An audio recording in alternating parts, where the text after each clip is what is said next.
The Deadlands is Lewis and Clark 2.0. Lewis and Clark, post-apocalyptic adventure. I'm going to read from the middle, but this is the end of the world as we know it before it becomes a husk. And in this infant America, Lewis and Clark head off across the Deadlands to try and reunite the states. But first, the apocalypse comes out of Ames, Iowa. No one knows where the flu came from. Some say a long black car pulled up to a gas station and from it stepped a black-haired man in a black suit who coughed once into his fist and gripped the pump and muddied it with his phlegm. Others say that late one night, for a few minutes, all over the town of Ames, Iowa, the faucets ran yellow and as thick as melted wax, polluted by a terrorist, or maybe some parasite loosed from deep beneath the earth. And still others say a featherless crow the size of a child tumbled down a chimney and onto a fire that charred it into a black pile of bones and sent a disease cloud into the air all over town, one that people breathed into the pink pit of their lungs, where a burning sensation gave rise to a cough.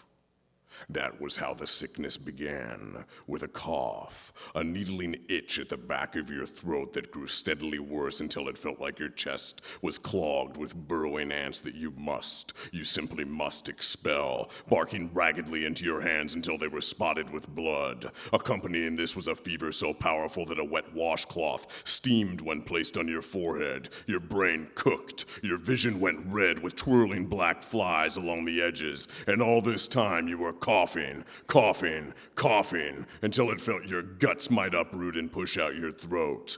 One day it was simply there among the people of Ames, the virus rooting in their lungs like red-tipped mushrooms. The USDA labs were located there, level 4 security clearance and host to every animal-borne pathogen in the world, from anthrax to bird flu to Ebola, and many speculated that it came from there, from an unwashed hand or an open laboratory window or a pricked finger. The deadliest viruses must meet 3 criteria. They must spread swiftly by a cough, a kiss, a sneeze, a hand testing a melon at the supermarket, or gripping a pole in a subway car. They must be unfamiliar to humans so that antibodies cannot defend against them. And they must kill the infected. This virus met all 3.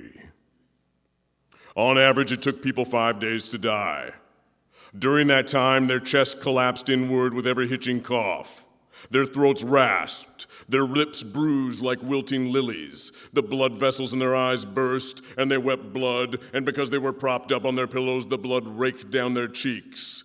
This was October, and the leaves turned to shimmering gold and came loose from their branches and revealed the patterns of the wind, twisting and swirling along the streets, lawns, ballparks, making a clattering music. And when the wind kicked up and the leaves rushed past and clung to the leg of someone's jeans like a starfish damp and splayed, they would hurriedly wipe it away, as if anything the air carried might cause harm.